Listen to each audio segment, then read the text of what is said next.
brought to you by Infinix. अरे पगली, tension मत ले, इन्फिनिक्स स्मार्टफोन्स पे आ रही है सेल फिर एक बार। पगली, सेल अभी बाकी है। शो शुरू करने से पहले एक जरूरी सूचना, ललन टॉप पर क्विज का आगाज हो चुका है। क्विज सिर्फ ऐप पर ही उपलब्ध होगी, हर रोज रात 9 बजे, सोमवार से शुक्रवार तक। क्विज खेलने पर इनाम भी है। हर दिन टॉप 50 विजेता चुने जाएंगे, जिन्हें तुरंत 100 रुपए का इनाम भेजा जाएगा। क्विज में इनाम के साथ साथ भरपूर ज्ञान भी रहेगा, तो देर किस बात की, डाउनलोड करिए ललन टॉप ऐप और खेलना शुरू कर दीजिए। अब शो शुरू करते हैं। ब्राजील में राष्ट्रपति पद का चुनाव जीतने के बाद लूला डी सिल्वा ने अपने विजयी भाषण की शुरुआत कुछ इस अंदाज में की। दे tried to bury me alive and here I am. उन्होंने मुझे जिंदा दफनाने की कोशिश की, लेकिन मैं आज यहां आपके सामने मौजूद हूं। 77 साल के लूला ने दूसरे राउंड की वोटिंग में जायर बोल्सोनारो को हरा दिया है। वो तीसरी बार ब्राजील के राष्ट्रपति के तौर पर शपथ लेंगे।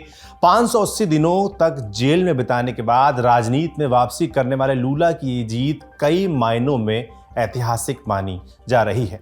तो आज हम समझेंगे लूला डी सिल्वा ने ब्राजील का राष्ट्रपति चुनाव कैसे जीता, उनकी जीत के मायने क्या हैं और बोल्सोनारो अपने पीछे कैसी विरासत छोड़कर जाने वाले हैं।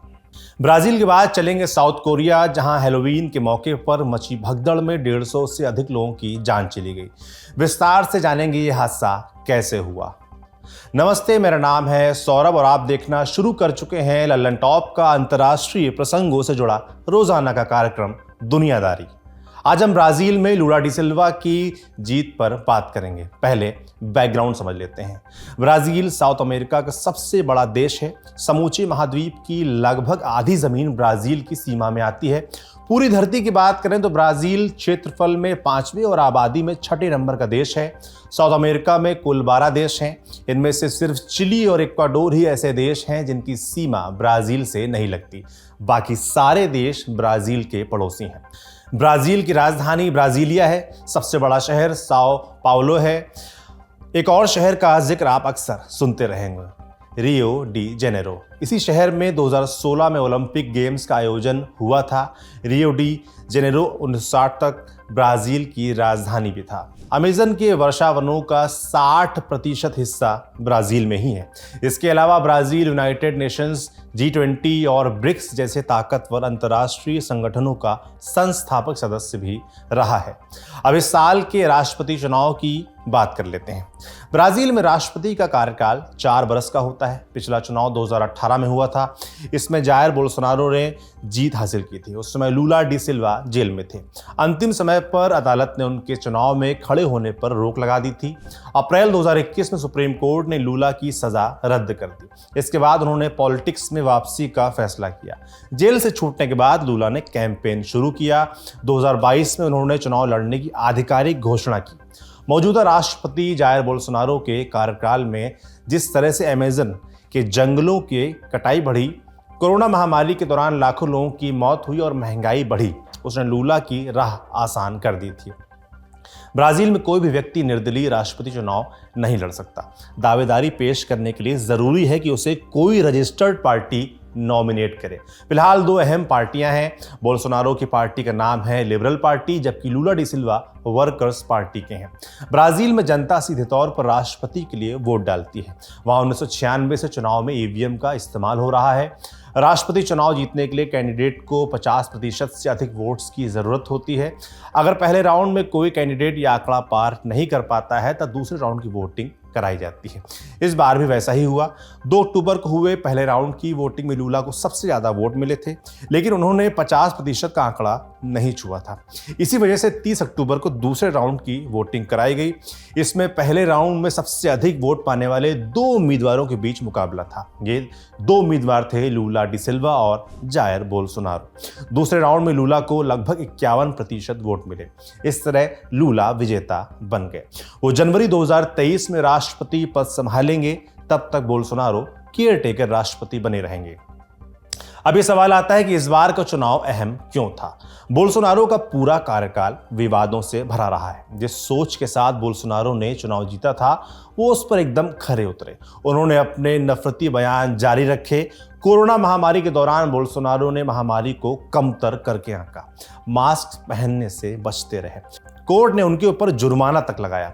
इसके अलावा उनके कार्यकाल में अमेज़न के जंगलों की कटाई बढ़ी। अमेज़न के अंदर के काले कारनामों को उजागर करने वाले कई पत्रकारों और मानवाधिकार कार्यकर्ताओं की हत्या हो चुकी है। कहा जाता है कि बोल्सोनारो की नीतियों ने अपराधियों का काम आसान कर दिया है। जब 2019 में अमेज़न के जंगलों में आग लगी तो बोल्सोनारो ने पूरा आरोप एनजीओ पर डाल दिया। उन्होंने यहां तक कहा कि आग लगने की खबरें झूठी हैं। अमेज़न के जंगलों को धरती का फेफड़ा कहा जाता है। इन्हीं वजहों से कई मानवाधिकार संगठनों ने यह कहा था कि ब्राजील का राष्ट्रपति चुनाव हमारी पृथ्वी का भविष्य तय करेगा। बोल्सोनारो के कार्यकाल में ब्राजील का क्राइम रेट भी बढ़ा, महंगाई कायम रही और बेरोजगारी की समस्या भी बरकरार रही। सारे वादे एक एक कर दरकिनार किए जाते रहे। इसकी बजाय बोल्सोनारो ने अपनी छवि को मजबूत करने पर ध्यान दिया। जब जब उनके ऊपर सवाल खड़े हुए तब तक उन्होंने विदेशी साजिश बताकर उसे टालने की कोशिश की। बोल्सोनारो की सबसे बड़ी विरासत कोरोना महामारी से जुड़ी है। ब्राजील में कोरोना के चलते 7 लाख से अधिक लोगों की मौत हो चुकी है। कोरोना से निपटने में लापरवाही को लेकर उनके खिलाफ लगातार विरोध प्रदर्शन आयोजित होते रहे हैं। इसी वजह से बोल्सोनारो को हार का डर सता रहा था।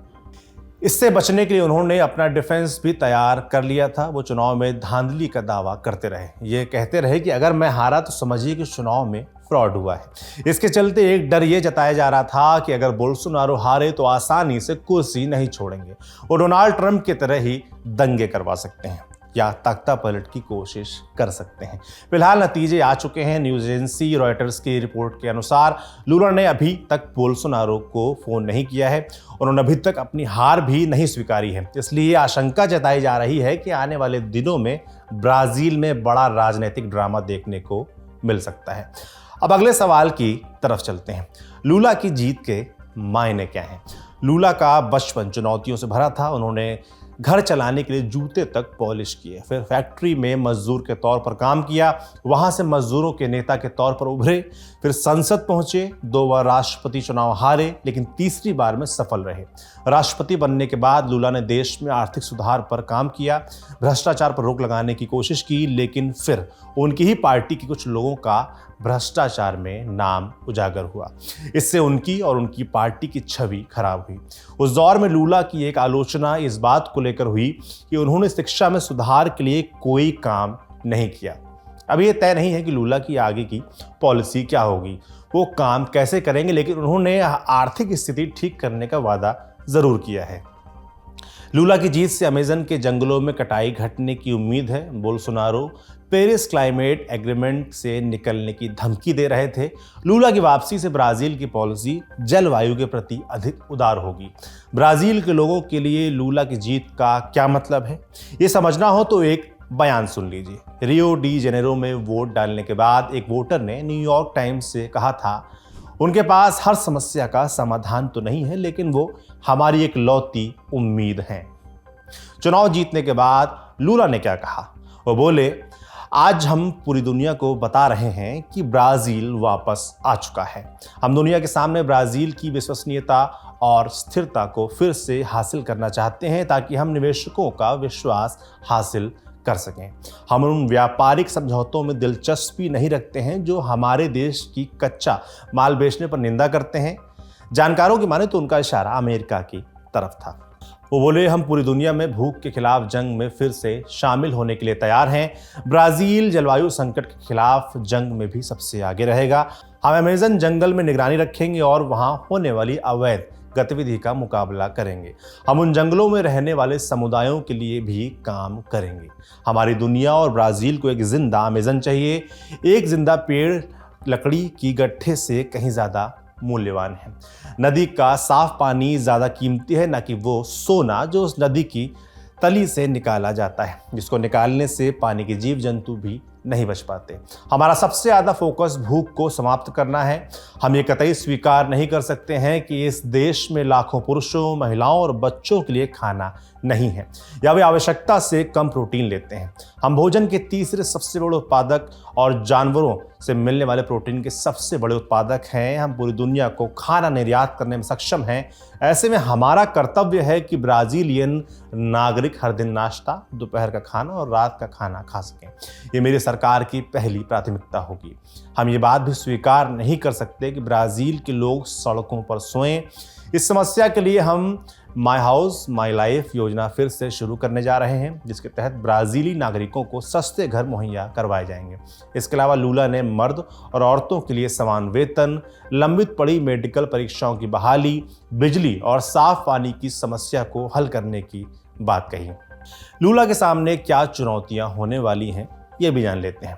लूला की सरकार के सामने 3 बड़ी चुनौतियां होंगी। पहली, भुखमरी। ब्राज़ील में 3 करोड़ से ज़्यादा लोग भुखमरी की कगार पर खड़े हैं। इसके चलते सरकार पर खाने पीने की चीज़ें और ईंधन की कीमतों को कम करने का दबाव है। दूसरी, पर्यावरण संतुलन। अमेज़न जंगल का 60% हिस्सा ब्राज़ील में है। ये दुनिया की जलवायु का संतुलन बनाए रखने में अहम भूमिका निभाते हैं, साथ ही ग्लोबल वार्मिंग से लड़ने में भी मदद करते हैं। लेकिन जंगल में आग, अवैध उत्खनन और पेड़ों की कटाई के चलते ब्राज़ील को 90 साल के सबसे भीषण सूखे का सामना करना पड़ा। तीसरी है अर्थव्यवस्था। ब्राज़ील दुनिया की 9वीं सबसे बड़ी अर्थव्यवस्था है, लेकिन पिछले कुछ महीनों में यहाँ महंगाई की वजह से हालात बद से बदतर हो गए हैं। रोजमर्रा की चीज़ों की कीमतों में भी बढ़ोतरी हुई है। लूला डी सिल्वा के सामने चुनौतियों का अंबार है। आज के दौर में इन चुनौतियों को झेलने का अनुभव सिर्फ और सिर्फ लूला के पास है। ब्राज़ील का भविष्य काफ़ी हद तक उनके कंधों पर उतर आया है। इस मामले पर हमारी नज़र बनी रहेगी। ब्राज़ील के चैप्टर को यहीं पर अब विराम देते हैं। अब चलते हैं साउथ कोरिया।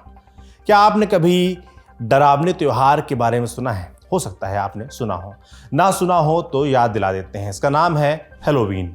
इसे लोग अपने पूर्वजों की आत्मा की शांति के लिए मनाते हैं। ये सदियों से आयरलैंड और स्कॉटलैंड में मनाया जाता था, लेकिन धीरे धीरे ये पूरी दुनिया में फैल गया।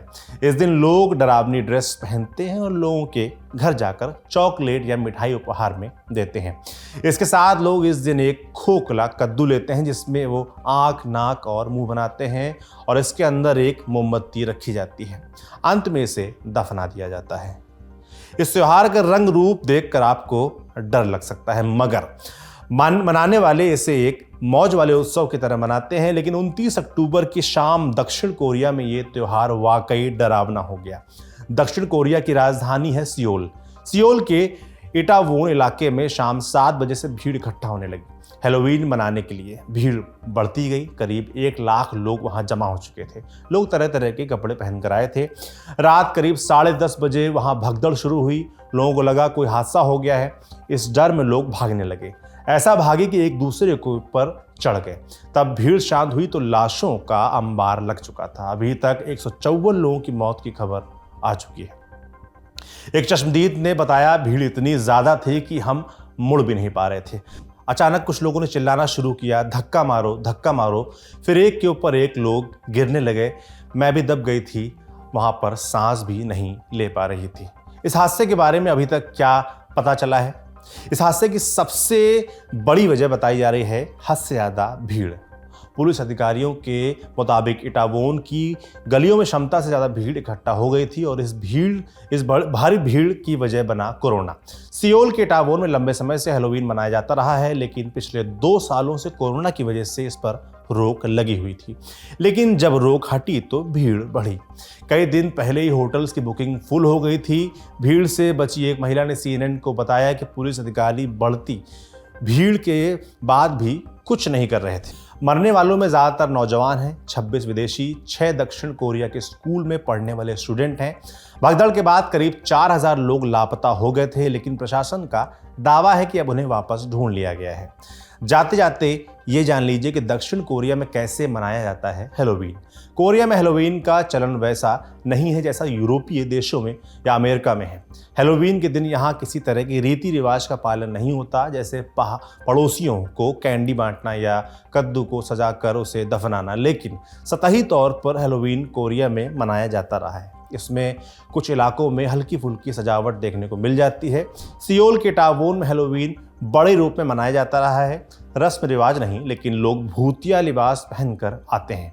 कई तरह के इवेंट होते हैं, लेकिन जैसा कि हमने बताया कि कोरोना के चलते 2 साल तक इस इवेंट में पाबंदियां थीं। पाबंदी हटी तो भीड़ बढ़ी और यह हादसा हुआ। हादसे की असल वजह क्या है, ये तो जांच के बाद ही पता चलेगा।